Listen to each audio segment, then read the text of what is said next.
Bonjour tout le monde, Steve Lévesque aka Mr. K pour un autre tutoriel d'OBS. Aujourd'hui, on va voir les scènes imbriquées ou plus communément appelées en anglais les nested scenes. C'est relativement simple. En fait, ce que ça implique, c'est de mettre une scène dans une autre scène. Assez simple. Donc, on va vous montrer comment arriver à ça direct là. Et pourquoi ça peut être important de faire ça. Donc, on voit ici que j'ai une scène de base, pas rien. Fait que pour les besoins de la cause, je peux la laisser comme ça. Je vais juste m'en créer une nouvelle que je vais appeler webcam ou caméra, peu importe. C'est ce qu'on va faire. Donc, on va se rajouter une scène. C'est-à-dire, on va se rajouter une source. Dans la scène caméra, ce que je veux faire, c'est je vais rajouter un périphérique de capture vidéo, parce que dans ce cas-là, c'est ma scène de caméra. Je peux le laisser appeler comme ça. Par défaut, il choisit ma C922, qui est juste en face ici, qui me sert plus vraiment pour le moment. Peut-être que j'y trouverai une nouvelle utilité, mais j'ai mon DSLR qui est juste ici, qui me fait une meilleure qualité d'image, donc je suis rendu avec ça maintenant. Donc, on rajoute notre source, peu importe comment on la met, si on veut que ça soit ici, par exemple, ben là, ouais, je la mettrai pas, je vais la mettre dans l'autre coin au cas où que ça rentrerait dans l'autre. Ce qu'on voudrait faire, c'est de mettre notre scène dans l'autre scène.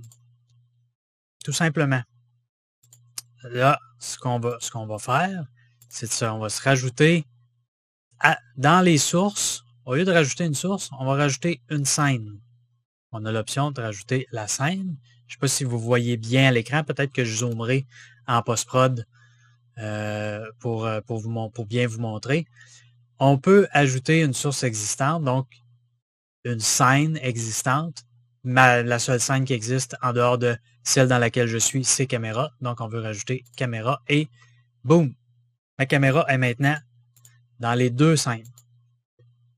Ce que ça implique, et là, vous allez me voir venir aussi, c'est que si, par exemple, je viens rajouter un filtre de vidéo ou un filtre d'effet, puis je veux un chroma key ou incrustation par convenance pour enlever mon green screen. Donc, vous voyez très bien qu'il n'est pas super plat. C'est un drap, mais ça fait la job. Bien éclairé, ça fait la job. Donc, on rajoute ça par défaut. On voit que c'est pas tout à fait ce qu'on a de besoin. Là, c'est un petit peu trop. Comme ça, c'est quand même pas si pire. Donc, dans ma scène caméra, j'ai rajouté ça. Si je viens dans ma scène, qui pourrait être, par exemple, la scène principale ou le Just Chatting, ou ma scène est comme ça. Elle est aussi devenue noire, enlever le green screen. Donc, ça implique que si je fais un changement dans ma scène de caméra, il va se repliquer sur toutes les autres scènes dans lesquelles ma scène caméra est faite. Donc, plutôt que d'avoir à refaire la modification dans toutes les scènes parce que j'ai plusieurs fois ma caméra dans chaque scène, parce que je l'ai mis dans chaque scène, ben je le fais une fois, puis dans toutes les autres scènes, ils sont faits. Si on va un petit peu plus loin que ça, on va changer, là je vais rentrer dans peut-être que vous allez entendre le son, mais je pense que non, parce qu'il n'est pas grabbé. Là, vous allez l'entendre. Il ne devrait pas en avoir d'autres. Donc, on est rentré dans ma scène que j'utilise pour streamer habituellement. Dans ma collection de scènes, on voit que j'ai beaucoup de scènes en arrière de moi. C'est un petit peu caché. Mais si je vais, par exemple, dans une scène, j'ai créé une scène audio setup. Où est-ce que j'ai moi, j'utilise des câbles virtuels. Donc, j'ai un câble virtuel pour ma musique, un pour la communication, un pour le browser, un pour le desktop. J'ai mon micro. Puis, j'en ai un qui est pour le Lyran Board, mais c'est un petit peu tweaky pour celui-là. Je m'en sers pas vraiment. Je m'en sers pas vraiment beaucoup. Les câbles virtuels, je vous ferai une autre vidéo pour ça. C'est complètement un monde à part. Mais le principe est que j'ai une scène pour mon audio. Donc, si je vais dans mon micro, j'ai tous les filtres qui sont pour mon micro. Puis, dans ma scène overlay, j'ai toutes les scènes d'overlay. Puis, dans mon main, si je vais par exemple dans mon main screen, mon écran principal, j'ai la caméra là qui fonctionne pas parce que c'est mon DSLR qui est utilisé présentement sur mon OBS d'enregistrement. J'ai ma scène overlay, donc toutes mes overlays qui sont ici vont apparaître ici. Fait que peu importe si je fais un changement dans mes overlays qui sont ici, ils vont se répercuter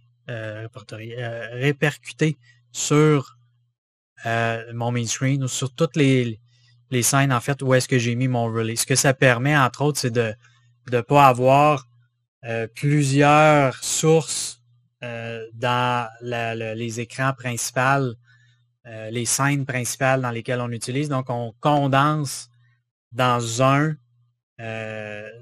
une scène ce qu'on veut qu'il apparaisse dans le même groupe, si on pourrait dire. Puis mon audio setup, c'est ici. Si je fais un changement dans ma scène d'audio setup, ben, systématiquement, les changements sont répercutés dans les autres scènes où est-ce que mon audio setup est. C'est très, très, très pratique. Vous auriez pu le faire aussi avec des groupes, si je reviens à mon autre scène, mon autre collection de scènes pour vous montrer les groupes. Là, il me réouvre Lyran Board parce que je lui ai demandé de l'ouvrir automatiquement. Un petit plugin qu'on rajoute à OBS, je vous montrerai ça aussi peut-être dans une autre vidéo. Donc, si je vais dans ma scène caméra, par exemple, et que je veux me rajouter un background, je veux que cette scène-là, ça devienne c'est à peu près dans le milieu. Je veux ajouter une source média. Je vais mettre un background en arrière de ma caméra. On va laisser source média pour les besoins de la cause. Je vais aller chercher mon background qui est dans WebM dans mon cas. Et c'est celui-là ici. Ça, c'est mon fichier. Dans celui-là, je lui dis, tu le mets en boucle. On descend de layer. Ça, c'est très important aussi à apprendre. Là, on voit que mon green screen, il est peut-être un petit peu trop. Faudrait que je le baisse parce qu'on voit quelques détails à travers moi. Les sources et les scènes fonctionnent en couches, donc en layer. Tout ce qu'on va mettre par-dessus va apparaître par-dessus ce qui est en dessous. C'est pour ça que si je mets ma source média en bas de ma caméra apparaît par-dessus, puis on voit, parce que je suis en green screen, on voit la source média en arrière. Et si je fais l'inverse, ben, comme la source média est pleine, ben, elle cache ma caméra. Donc, c'est important de vérifier ça aussi quand vous faites vos paramètres. Et comme j'ai rajouté une source, mais si je vais dans ma scène, ben, dans ma scène-là, vu que j'ai ma caméra qui a les deux sources apparaissent là aussi. Donc, tous les changements qu'on fait dans un vont se répertorier dans l'autre. J'ai de la misère avec ce mot-là, c'est hallucinant. Répercuter. Je ne sais pas pourquoi, mais ça va se répercuter dans les autres scènes. Ce que je disais, c'est qu'on aurait pu faire un groupe. Par exemple, ici, je viens enlever ça. Je veux enlever, oui, êtes-vous sûr? Ici, je viens grouper les éléments sélectionnés. Donc, il m'a créé un groupe avec ces deux-là. Je pourrais venir rajouter un groupe. Puis, comme c'est déjà un groupe existant qui s'appelle groupe, je rajoute le groupe, tout est là. Ça fonctionne aussi. Ça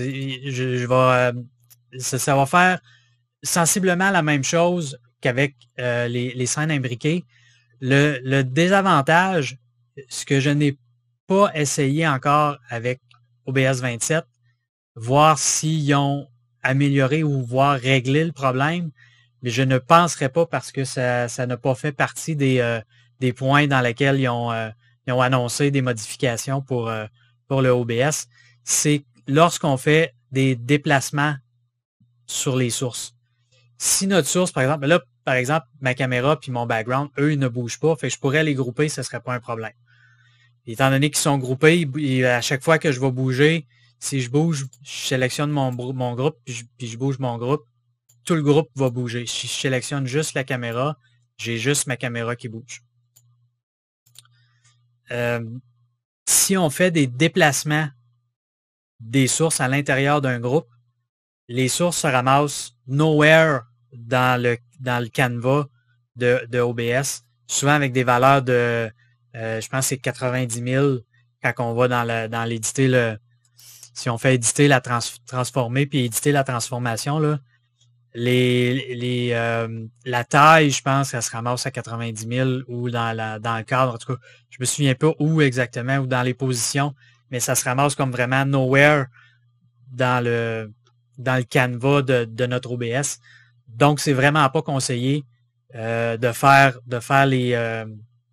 des groupes si vous avez des sources qui ont besoin d'être déplacées. Si vous faites des mouvements, on verra dans des prochaines vidéos le plugin de Move Transition qui permet justement de faire des mouvements. Puis on verra aussi, peut-être que j'aurai peut-être des exemples qui montrera en groupe qu'est-ce que ça fait. Si c'est encore le cas dans la version 27, je vous tiendrai au courant. Mais a priori, tenez-vous pour dire que les groupes, si vous avez des mouvements à faire avec vos sources automatisées, que ce soit avec les Oren Board, avec Touch Portal ou avec Deckboard, peu importe lequel vous utilisez, c'est vraiment pas conseillé. Donc, c'est ce qui met fin à cette vidéo. C'est les scènes imbriquées, c'est relativement simple et c'est une chose, je pense que tout le monde devrait apprendre à travailler avec. C'est tellement simple à utiliser, puis une fois qu'on a compris comment ça fonctionne, vous l'avez vu dans mon OBS que j'utilise pour le stream, j'ai vraiment beaucoup de scènes. Puis mes scènes sont dans des scènes qui regroupent différentes catégories. Puis mes catégories sont dans mes scènes principales pour pas que j'aille une shitload, si je pourrais dire, dans mes scènes principales de sources. Donc ça permet d'avoir quelque chose de clean. Puis tu sais, je sais que s'il y a de quoi dans mon overlay, ben j'ouvre le mode studio. En mode studio, ça nous permet de changer de scène. Là, c'est peut-être pas le meilleur exemple. Là. Je vais retourner dans l'autre. C'est le mode studio aussi, si c'est quelque chose que vous n'avez pas appris à travailler avec. Ça peut être pratique quand vous faites des changements live. Le studio mode vous permet de garder la scène ici qui est en onde et changer la scène dans laquelle vous voulez travailler, puis aller faire des modifications sans que votre live ait de changement à faire, que voit le changement que vous faites. Fait que c'est pratique quand vous faites des changements live, c'est plutôt rare qu'on fait ça, et c'est moins conseillé parce qu'en mode studio, il y a certains liens entre, par exemple, l'Oren Board et votre OBS qui ne se fait plus, justement parce que vous êtes en mode studio, en mode développement, si on pourrait dire. Donc, il stoppe certaines transferts de données pour éviter que ça crée des bugs ou qui est tout à fait normal aussi. Donc, c'est ça pour les scènes imbriquées. Fait que moi, je vous dis à la prochaine.